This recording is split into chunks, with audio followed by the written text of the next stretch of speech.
അസ്സലാമു അലൈക്കും വറഹ്മത്തുള്ളാഹി. പ്രിയപ്പെട്ട വിദ്യാർത്ഥിനികളെ, 2022 ഫിഖ്ഹ് 7ാം ക്ലാസ് പൊതുപരീക്ഷ പേപ്പറാണ് നമ്മൾ വിശകലനം ചെയ്യുന്നത്. അപ്പോ ഒരു റിവിഷൻ പോലെ നമുക്കിതിനെ കാണാം. ഇതുമായി ബന്ധപ്പെട്ട കാര്യങ്ങളൊക്കെ ചർച്ച ചെയ്യുന്നുണ്ട്. അപ്പോ പുസ്തകമൊക്കെ തുറന്നിട്ട് ഇരിക്കുക കേട്ടോ. ഒന്നാമത്തെ ചോദ്യം, ഹജ്ജും ഉംറയും നിർബന്ധമാകാനുള്ള ഷർത്ത്. ഹജ്ജും ഉംറയും നിർബന്ധമാകാൻ ധാരാളം ഷർത്തുകൾ നമ്മൾ പഠിച്ചിട്ടുണ്ട് അല്ലെ. അതിൽപ്പെട്ട ഒരു ഷർത്താണ് എന്ത്? മുക്കല്ലഫാവുക എന്നുള്ളത്. വേറെ ഏതൊക്കെ ഷർത്തുകളാണ് നിങ്ങൾക്കറിയാം? 4 ഷർത്തുകൾ പറയുന്നുണ്ട് അല്ലെ. 24ാമത്തെ പേജില്. 1 മുസ്ലിം ആവുക, 2 മുക്കല്ലഫാവുക, 3 സ്വതന്ത്രനാവുക, 4 കഴിവുണ്ടാവുക. ഈ 4 ഷർത്തുകളാണ്. നോമ്പിന്റെ ഫർളുകള് അല്ലെ. നോമ്പ് വലിയൊരു ആരാധന അല്ലെ. സുബഹ് മുതല് വൈകുന്നേരം വരെ, പ്രഭാതം മുതൽ പ്രദോഷം വരെ ഒക്കെ നോമ്പ് അനുഷ്ഠിക്കും അല്ലെ. ഈ നോമ്പിന് എത്ര ഫർളുണ്ട്? 2 ഫർദേ ഉള്ളൂ അല്ലെ. നോമ്പിന്റെ ഫർളുകൾ എത്രയാണ്? 2. ഒന്നെന്താണ്? നീയത്ത് തന്നെ അല്ലെ. ഫർളുകൾ മിക്കവാറും എന്തായിരിക്കും? 1 നീയത്ത് തന്നെ ആയിരിക്കും. നീയത്ത്. 2 നോമ്പ് മുറിയുന്ന കാര്യങ്ങളെ തൊട്ട് പിടിച്ചു നിൽക്കാം. ഇവിടെ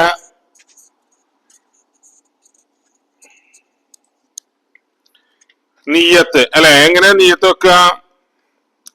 നവൈതു സൗമ ഗദിൻ അൻ അദാഇ ഫർള് റമളാനി ഹാദിഹി സനതി ലില്ലാഹി തആല. ചിലപ്പോ നോമ്പിന്റെ നീയത്തൊക്കെ എന്താവാറുണ്ട്? പൂരിപ്പിക്കാൻ ഉണ്ടാവാറുണ്ട് കേട്ടോ. പിന്നെ നോമ്പ് മുറിയുന്ന കാര്യങ്ങളെ തൊട്ട് പിടിച്ചു നിൽക്കുക എന്ന് പറഞ്ഞില്ലേ. അതിൽ നിന്ന് മിക്കവാറും ചോദിക്കലുണ്ട്. നോമ്പ് മുറിയുന്ന കാര്യങ്ങൾ എത്രയാണ് നമ്മൾ പറഞ്ഞത്? 4 കാര്യങ്ങളാണ് അല്ലെ. 1 സംയോഗം ചെയ്യുക, 2 ഇന്ദ്രിയം പുറപ്പെടുവിക്കുക, 3 ഉണ്ടാക്കി ഛർദിക്കുക, 4 തുറക്കപ്പെട്ട ദ്വാരങ്ങളിൽ കൂടി തടിയുള്ള വല്ല വസ്തുവും പ്രവേശിക്കുക. അടുത്ത ചോദ്യം എന്താണ്? ദുൽഹിജ്ജ 9. എന്താ ഈ ദുൽഹിജ്ജ 9ന്റെ പ്രത്യേകത എന്താ? അന്നാണ് അറഫ ദിവസം അല്ലെ. ദുൽഹിജ്ജ 9നാണ് എന്ത്? അറഫ ദിവസം, യൗമ അറഫ എന്ന് പറയും അല്ലെ. സക്കാത്തിന്റെ അവകാശികൾ എത്രയാണ് കുട്ടികളെ? 8 വിഭാഗം ഉണ്ട് അല്ലെ. സക്കാത്തിന്റെ അവകാശം നമ്മൾ ആയത്തൊക്കെ പഠിച്ചില്ലായിരുന്നോ? 15ാമത്തെ പേജ് ഇറക്കി. إنما الصدقات للفقراء والمساكين والعاملين عليها والمؤلفة قلوبهم وفي الرقاب والغارمين وفي سبيل الله وابن السبيل. തൗബ സൂറത്തിലെ ഒരു ആയത്താണ് അല്ലെ. ഈ ആയത്തുകൾ നിർബന്ധമായിട്ട് എന്താണ് പഠിക്കണം. ചിലപ്പോ പൂരിപ്പിക്കാൻ വരും, ചിലപ്പോ അർത്ഥം എഴുതാൻ വരും, ചിലപ്പോ മാച്ച് ചെയ്യാനൊക്കെ വരും കേട്ടോ. ഇന്നമ സ്വദഖാത്തു ലിൽ ഫുഖറാഇ. ഒന്നാരാണ്? ഫഖീർ. 2ാമതാണ് മിസ്കീന്. 3 ആമില്. 4 മുഅല്ലഫത്ത് ഖുലൂബ്. 5 റിഖാബ്. 6 ഗാരിം. 7 സബീലില്ല. 8 വബിന് സബീൽ. ഇത് ഏതൊക്കെയാന്നൊക്കെ അതിന്റെ താഴെ നിങ്ങൾ പഠിച്ചിട്ടുണ്ടാവും അല്ലെ. ഞാൻ കൂടുതലായിട്ട് പറയുന്നില്ല. ചോദിക്കൂട്ടോ. ഫക്കീർ എന്നാൽ ആര്? മിസ്കീൻ എന്നാൽ ആര്? ആമിൽ. നവ മുസ്ലിമിന് എന്താ പറയാ? മുഅല്ലഫത്തുൽ ഖുലൂബ് അല്ലെ. വാരിമാരാ? കടക്കാരൻ അല്ലെ. പിന്നെ ഫീ സബീലില്ലാഹ് എന്ന് പറഞ്ഞാല് അള്ളാന്റെ മാർഗത്തിൽ യുദ്ധം ചെയ്യുന്ന യോദ്ധാവ്. വബിനി സബീൽ പറഞ്ഞാല് വഴിയാത്രക്കാരൻ കേട്ടോ. അപ്പൊ അതിന്റെയൊക്കെ നിർവചനം ബുക്കിൽ കറക്റ്റ് കൊടുത്തിട്ടുണ്ട്. നിങ്ങൾ അതന്നെ എഴുതണം. എന്നാലേ എന്താവുള്ളൂ? കറക്റ്റ് മാർക്ക് കിട്ടുള്ളൂ കേട്ടോ. ഇനി അടുത്തത് സഈന്റെ ഷർത്തുകളാ ചോദിക്കുന്നത്. സഈ അല്ലെ. സഈ എന്ന് പാടി നമ്മൾ പഠിച്ചില്ലേ. സഈന്റെ ഷർത്തുകൾ എവിടെയാണ്? 34ാമത്തെ പേജിലുണ്ട് അല്ലേ. സഈന്റെ ഷർത്തുകൾ എത്രാന്നാ അവിടെ ചോദിച്ചത്? 3 അല്ലെ. 1 സൊഫ കൊണ്ട് തുടങ്ങുക, 2 7 പ്രാവശ്യമായിരിക്കുക. സഈ എത്ര പ്രാവശ്യമാണ്? 7 പ്രാവശ്യമാണ്. 3 ഇഫാദത്തിന്റെയോ ഖുദൂമിന്റെയോ തവാഫിന് ശേഷമായിരിക്കുക. ഓക്കെ, ശരി അടയാളപ്പെടുത്താം. മൻ ഹജ്ജ വലം യസുന്നി ഫഖദ് ജഫാനി. ശരിക്കും പഠിക്കാത്തവർക്ക് ചിലപ്പോ തെറ്റ് വരാൻ സാധ്യതയുണ്ട് അല്ലേ? എഴുതി പഠിക്കണം കേട്ടോ. ജഫാനി എന്നാണ് കേട്ടോ. അവിടെ ഓപ്ഷനിൽ കഫാനി അസാനി എന്നൊക്കെ ഉണ്ട് കേട്ടോ. മൻ ഹജ്ജ, ഒരുത്തൻ ഹജ്ജ് നിർവഹിച്ചു, വലം യസുർനി, അവൻ എന്നെ സന്ദർശിച്ചില്ല, എന്നാൽ ഫഖദ് ജഫാനി, അവൻ എന്നോട് പിണങ്ങിയവനാണ്. അപ്പൊ ഇത് അർത്ഥം ഏതാണ്ടാവലുണ്ട് കേട്ടോ, പല രൂപത്തിലും വരും. ഹജ്ജിന് ഇഹ്റാം ചെയ്ത് സ്ത്രീക്ക് ഹറാമാണ് എന്തെല്ലാം?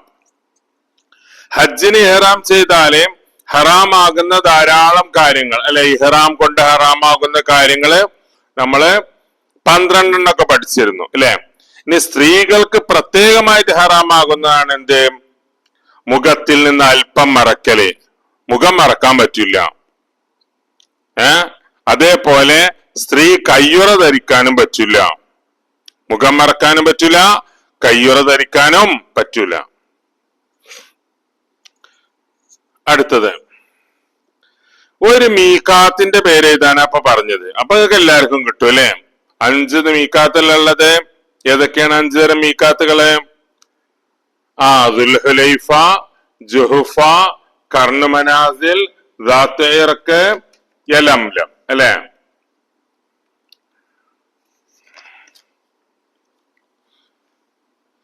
ദുൽഹുലൈഫ, ജുഹുഫ ഏതൊക്കെ നാട്ടുകാരതാണ്? യലംലം, കർണു മനാസില്, ദാത്ത് ഇർഖ്, ഇത് ആരുടെയൊക്കെ പഠിക്കണം. മക്കയിലുള്ളവരുടെ ഹജ്ജിന്റെ മീഖാത്ത് എവിടെയാണ്? മക്ക തന്നെയാണ്. എന്നാൽ മക്കയിലുള്ളവരുടെ ഉംറയുടെ മീഖാത്ത് ഏതാണ്? ഹറമിന്റെ പുറത്തുള്ള സ്ഥലമാണ്. പിന്നെ നീ നിർബന്ധമായിട്ട് മറ്റേ പഠിക്കാൻ കേട്ടോ, മദീന ഭാഗത്ത് കൂടി. ഇപ്പൊ മദീന, ഇനി അപ്പുറത്തെ ഓപ്ഷനില് ദുൽഹുലൈഫ എന്നൊക്കെ ഉണ്ടാവും കേട്ടോ. അപ്പൊ മദീന ഭാഗത്ത് കൂടി വരുന്നവരുടെ മീഖാത്ത് ഏതാണ്? ദുൽഹുലൈഫയാണ്. ഷാം, മിസ്ർ, മഗ്രിബ്. ഷാം, മിസ്ർ, ഈജിപ്ത്, മൊറോക്കോ, മഗ്രിബ് എന്നിവയുടെ ഭാഗത്ത് നിന്ന് വരുന്നവർക്ക് ജുഹുഫ. മറക്കുക. യമൻ ഭാഗത്ത് നിന്ന് വരുന്നവർക്ക് യലംലം. പിന്നെ മറക്കൂല, യമന് യലംലം കേട്ടോ. ഷാം, മിസ്ർ, മഗ്രിബ്, ജുഹുഫ. മദീന ഭാഗത്ത് നിന്ന് വരുന്നവർക്ക് ദുൽഹുലൈഫ. ഇനി നജ്ദ്, ഹിജാസ് എന്നിവയുടെ ഭാഗത്ത് നിന്ന് വരുന്നവർക്ക് എന്താണ്? കർണുൽ മനാസിൽ. എവിടെയാണ്? കർണുൽ മനാസിൽ. ഇറാഖ്, ബസറ ഭാഗത്ത് കൂടി വരുന്നവർക്ക് ഏതാണ്? ദാത്ത് ഇർഖുമാണ് കേട്ടോ. അപ്പൊ ഓർത്ത് വെക്ക. ഇനി അടുത്ത ചോദ്യം ഏതാണ്? അപ്പൊ ഇവിടെ സിമ്പിളാ ചോദിച്ചത് അല്ലെ, ഒരു മീഖാത്തിന്റെ പേര് അല്ലെ, യലംലം. നോമ്പിന് വേണ്ടി അത്താഴം കഴിക്കൽ എന്താണ്? സുന്നത്താണ്. നോമ്പിന് വേണ്ടി അത്താഴം കഴിക്കല് സുന്നത്താണ്. ഒരു തയമ്മം കൊണ്ട് എത്ര ഫർള് നിസ്കരിക്കാം? ഒരു തയമ്മം കൊണ്ട് ഫർള് 1 മാത്രമേ നിർവഹിക്കാൻ പറ്റുള്ളൂ. സുന്നത്ത് എത്രയും നിർവഹിക്കാം. വിധി എഴുതാന്ന് പറഞ്ഞ കുട്ടികളെ ഏതാണ്? വാജിബ്, ഹറാമ്, സുന്നത്ത്, കറാഹത്ത്, ഹലാല്. ഇതാണ് വിധി എഴുതുക എന്ന് പറയാ. ഹുക്കും എഴുതുക, വിധി എഴുതുക. മക്കയിൽ പ്രവേശിക്കാൻ വേണ്ടി കുളിക്കൽ. മക്കയിൽ പ്രവേശിക്കാൻ വേണ്ടി കുളിക്കുന്നതിന് വിധി ഏതാ? സുന്നത്താണ്. 2 മാർക്ക് കിട്ടിയില്ലേ? കിട്ടി. സകാത്തുൽ ഫിത്തർ വാജിബാണ് അല്ലെ. സകാത്തുൽ ഫിത്തർ കേട്ടില്ലേ? ഇതൊക്കെ നമ്മൾ 5ല് പഠിച്ചത് തന്നെയാണ് അല്ലെ. അയ്യാമു തശ്രീക്കിൽ നോമ്പ് അനുഷ്ഠിക്കൽ. അപ്പൊ ഏതാണ് ഈ അയ്യാമു തശ്രീക്ക്? ഏതാ? ദുൽഹിജ്ജ 11, 12, 13 ദിവസങ്ങൾ കേട്ടോ. അപ്പൊ ഈ അയ്യാമു തശ്രീക്കില് നോമ്പ് അനുഷ്ഠിക്കൽ ഹറാമാണ്. അപ്പൊ നമ്മൾ പഠിച്ചിട്ടുണ്ട് നോമ്പ് അനുഷ്ഠിക്കൽ ഹറാമായ ദിവസങ്ങൾ അല്ലെ. അതിൽ പെട്ടതാണ് എന്ത്? അയ്യാമു തശ്രീക്ക്, പെരുന്നാൾ ദിവസം എന്നൊക്കെ നമ്മൾ പറഞ്ഞിട്ടില്ലേ. ഫർള് നോമ്പിന് രാത്രി നിയ്യത്ത് ചെയ്യൽ നിർബന്ധമാണ്. ഫർള് നോമ്പിന് രാത്രി നിയ്യത്ത് ചെയ്യാൻ നിർബന്ധമാണ്. സുന്നത്ത് നോമ്പിനാണെങ്കിൽ ഭക്ഷണം ഒന്നും കഴിച്ചിട്ടില്ലെങ്കിൽ രാവിലെയും എന്താവാ നിയ്യത്ത് ചെയ്യാം. കാരണം കൂടാതെ സകാത്തുൽ ഫിത്തറിനെ പെരുന്നാൾ നിസ്കാരത്തെ തൊട്ട് പിന്തിക്കൽ, ഒരു കാരണമില്ലാതെ ഫിത്തർ സകാത്തിനെ പെരുന്നാൾ നിസ്കാരത്തെ തൊട്ട് പിന്തിക്കൽ എന്താണ്? കറാഹത്താണ് കേട്ടോ. പൂർത്തിയാക്കാം. ഹദീസുകളൊക്കെ ശരിക്കും പഠിച്ചോണ്ട്, ആയത്തു ഹദീസും എഴുതി പഠിച്ചോണ്ട് അക്ഷരതെറ്റ് ഉണ്ടാവരുത് കേട്ടോ. ഫമൻ ഷഹിദ മിൻകും അശ്ശഹറ ഫല്യസും, ഫമൻ ഷഹിദ മിൻകും അശ്ശഹറ ഫല്യസും, ആരെങ്കിലും നിങ്ങൾ ഒരുത്തൻ ആ മാസത്തിൽ സാക്ഷിയായാൽ അവൻ നോമ്പനുഷ്ഠിക്കട്ടെ. റമദാൻ മാസത്തെ കുറിച്ച് പറഞ്ഞാൽ എപ്പോഴും നമ്മൾ ചോദിക്കുന്ന ഒരു ചോദ്യമാണ് അടുത്ത്, മല്ലം യദ ഖൗല സൂരി വൽ അമല ബിഹി ഫലൈസ ലില്ലാഹി ഹാജത്തുൻ ഫി അൻ യദഅ തുആമഹു വശറാബ. ഖൗല സൂർ, പൊള്ളയായ സംസാരം, വെറുതെയുള്ള സംസാരം, അനാവശ്യ സംസാരം ഉപേക്ഷിക്കാത്ത ഒരുത്തൻ അൽ അമല ബി, അതുകൊണ്ട് അമല് ചെയ്യാം. ഫലൈസ ലില്ലാഹി ഹാജത്തുൻ, അല്ലാഹുക്ക് ആവശ്യമില്ല, ഫി അൻ യദഅ തുആമഹു വശറാബ, അവൻ അവന്റെ ഭക്ഷണവും പാനീയൊക്കെ ഉപേക്ഷിക്കുന്നതിന് അള്ളാഹ്ക്ക് ഒരു ആവശ്യമില്ല. ഒരു പുണ്യം കിട്ടൂല എന്നർത്ഥം. അപ്പൊ നിങ്ങള് ഈ ഇതെന്താണ് കറക്റ്റ് പഠിക്കട്ടോ. തയമ്മുമിന്റെ അവയവങ്ങൾ ഏതൊക്കെ കുട്ടികളെ? ഒന്ന് മുഖം, മറ്റേ രണ്ട് കൈ, അല്ലെ? ബാക്കിയൊന്നുമില്ലല്ലോ, ഇല്ല. ഉളുവിന്റെ മാരില്ലല്ലോ, നമ്മൾ തയമ്മൊക്കെ ചെയ്ത് പഠിച്ചില്ലേ? രണ്ട് കൈകളിൽ മുറിവുണ്ടായാൽ എത്ര തയമ്മും? ഒരു തയമ്മും മതി. രണ്ട് കൈ എന്നുള്ള ഒരു ഒന്നാണല്ലോ, ഒരു പെയറാണല്ലോ, അല്ലെ? അപ്പൊ ഒരു തയമ്മും മതി. വുളുവിന്റെ രണ്ട് അവയവങ്ങളിലാകുമ്പോഴാണ് രണ്ട് തയമ്മും വരിക. അപ്പൊ ഒരു കാലിലും കയ്യിലും, അപ്പൊ രണ്ടെണ്ണം വേണം. മുഖഫഫായ നജസ് എന്നാൽ എന്ത്? എപ്പോഴും ചോദിക്കലുണ്ട് അല്ലേ? 2 വയസ്സ് തികയാത്ത, പൂർത്തിയാകാത്ത, പാലില്ലാത്ത, മറ്റൊന്നും കഴിക്കാത്ത, ഭക്ഷിക്കാത്ത ആൺകുട്ടിയുടെ മൂത്രം. എന്താ പറഞ്ഞേ? 2 വയസ്സ് പൂർത്തിയാകാത്ത, പാലില്ലാത്ത, മറ്റൊന്നും കഴിക്കാത്ത, ഭക്ഷിക്കാത്ത ആൺകുട്ടിയുടെ മൂത്രം. ഒരു സ്വാ എന്ന് പറഞ്ഞാൽ എത്ര ലിറ്റർ ആണ്? 3,200 എന്ന് നമ്മൾ പറയും അല്ലെ? 3 ലിറ്ററും 200 മില്ലി ലിറ്ററും. നോമ്പിന്റെ ഫർളുകൾ എത്രയാണ്? 2. നേരത്തെ ചോദിച്ചില്ലേ? 1 നിയ്യത്ത്, 2 നോമ്പ് മുറിയുന്ന കാര്യങ്ങളെ തൊട്ട് പിടിച്ചു നിൽക്കുക. ഇനി 3 രൂപത്തില് ഹജ്ജ് ഉംറ നിർവഹിക്കാം അല്ലെ?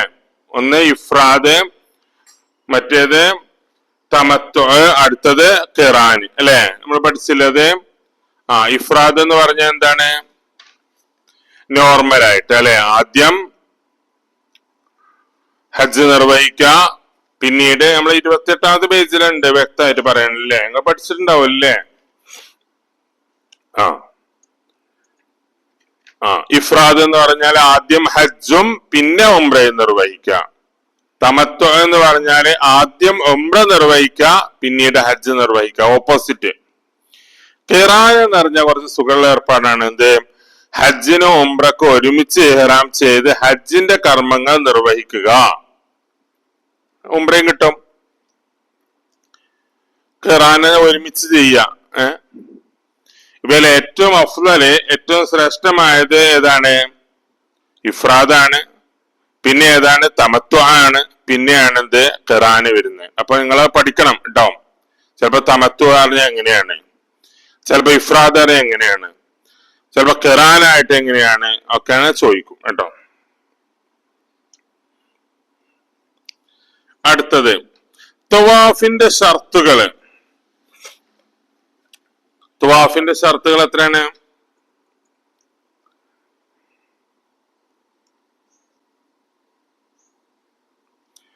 മക്കള് പറയും. തവാഫിന്റെ ഷർത്തുകൾ എത്രയാണ്? 8 എണ്ണം അല്ലേ? ഹജ്ജിനും ഉംറയുടെയും ഹജ്ജിന്റെയും ഉംറയുടെയും അല്ലാത്ത തവാഫുകൾ നിയ്യത്ത് ചെയ്യല്, അവർത്ത് മറക്കുക, ഹജറുൽ അസ്വദ് കൊണ്ട് തുടങ്ങുക, കഅബ ഇടതുഭാഗത്തായിരിക്കുക, തവാഫ് 7 പ്രാവശ്യമായിരിക്കുക, തവാഫ് പള്ളിയിലും കഅബക്ക് പുറത്തുമായിരിക്കുക, തവാഫ് മറ്റൊരാവശ്യത്തിനല്ലാതിരിക്കുക, അങ്ങനെയൊക്കെ പറഞ്ഞില്ലേ. അപ്പൊ പഠിക്കണം കേട്ടോ. തവാഫിന്റെ ഷർത്തുകൾ എത്രയാന്ന് പഠിക്കണം, ഏതെല്ലാന്നും പഠിക്കണം. ത്വഹാറത്തിന്റെ ശർഈയായ അർത്ഥം നമ്മൾ ഒന്നാമത്തെ പാഠം തന്നെ ത്വഹാറത്ത് ഒന്നല്ലേ. എന്താ ത്വഹാറത്ത് എന്ന് പറഞ്ഞാല് ശുദ്ധീകരണം അല്ലെ. അതിന്റെ ശർഈയായ അർത്ഥം ഉണ്ടാവും അല്ലെ. എന്താണത്? അശുദ്ധി കാരണമോ നജസ് കാരണമോ വരുന്ന തടസ്സങ്ങൾ ഉയർത്തലാണ്. അശുദ്ധി കാരണമോ നജസ് കാരണമോ വരുന്ന തടസ്സങ്ങളെ ഉയർത്തലാണ്. വ്യക്തമാക്കുക. സ്വർണത്തിൽ സകാത്ത് നിർബന്ധമാവാനുള്ള കണക്ക് എത്രയാണ്? എത്ര ഗ്രാം ഉണ്ടായാല? 85 ഗ്രാം അല്ലെ, 10.5 പവൻ എന്നൊക്കെ പറയും. ഈ ഇഅ്തികാഫ് എന്ന് പറഞ്ഞ എന്താ കുട്ടികളെ?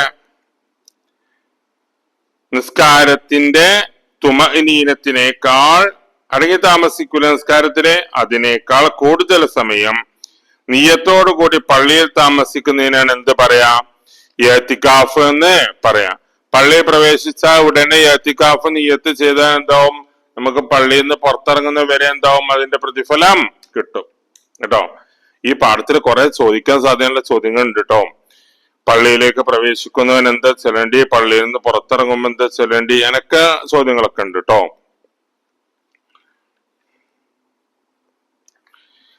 അറഫയിൽ നിൽക്കേണ്ട സമയം എപ്പോഴാണ്? അറഫയിൽ നിൽക്കേണ്ടത് ദുൽഹിജ്ജ 9 ഉച്ച തിരിഞ്ഞത് മുതൽ പെരുന്നാൾ ദിവസത്തെ ഫജ്ർ വരെയാണ്.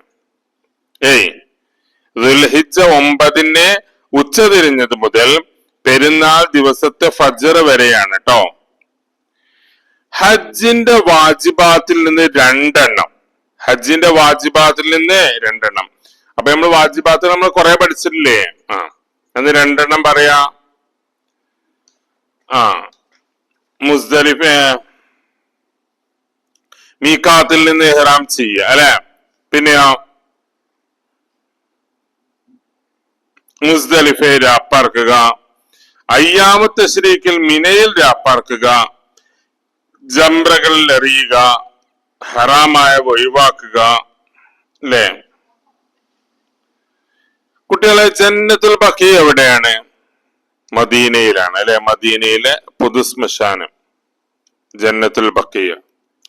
മിഅ്റാജ് രാവ് ഇപ്പടുത്ത് കഴിഞ്ഞില്ലേ? മിഅ്റാജ് രാവ് എന്താണ്? റജബ് 27. പല കുട്ടികൾ 27 എഴുതുമ്പോ അവർക്ക് മാറലുണ്ട് കേട്ടോ. അപ്പൊ അത് അറബിൽ എഴുതുന്ന കണക്കിൽ എഴുതുന്ന നോക്കുക കേട്ടോ. നേരെ തിരിച്ചെഴുതിയാല് മാറും, സംഖ്യ മാറും കേട്ടോ. അൽ ഖാഫിഖാനി എന്നുള്ള ഉദ്ദേശം എന്താണ്? നമ്മള് പഠിച്ചില്ലേ? വമൻ യതഖഫ യൗമൻ ഇബ്തിഗാഅ വജ്ഹില്ലാഹി തആല ജഅലല്ലാഹു ബൈനഹു വബൈനന്നാരി സലാസ ഖനാദിക് അബാദ മിമ്മാ ബൈനൽ ഖാഫിഖൈൻ. അവിടെ ഖാഫിഖൈൻ എന്ന് പറഞ്ഞില്ലേ? എന്താണ്? മശ്രിഖ് മഗ്രിബാണ് കേട്ടോ. കിഴക്ക് പടിഞ്ഞാറ് അത്രത്തോളം ദൂരണ്ട്. മദീന പള്ളിയിൽ കടക്കേണ്ടത് ഏത് വാതിലിലൂടെയാണ്? ജിബ്രീൽ അലൈഹിസ്സലാം, ബാബു ജിബ്രീൽ അലൈഹിസ്സലാം എന്നൊരു വാതിലുണ്ട്, അതിലൂടെയാണ് കേട്ടോ. 100 മാർക്ക് കിട്ടിയില്ലേ? ഇൻഷാ അല്ലാഹ് നമുക്ക് ഒരു വർഷത്തെ കൂടി ക്വസ്റ്റ്യൻ പേപ്പർ ഇതേപോലെ ചെയ്യണം. 7ാം ക്ലാസ്സിലെ എല്ലാ വിഷയത്തിന്റെ ഒരു 3 വർഷത്തെ ക്വസ്റ്റ്യൻ പേപ്പർ ഇതേപോലെ ചെയ്യാൻ ഉദ്ദേശിക്കുന്നുണ്ട്.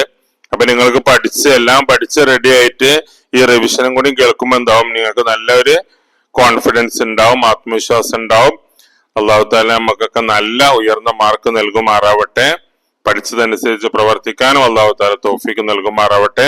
അസ്സലാമു അലൈക്കും വറഹ്മത്തുള്ളാഹി വബറകാതുഹു.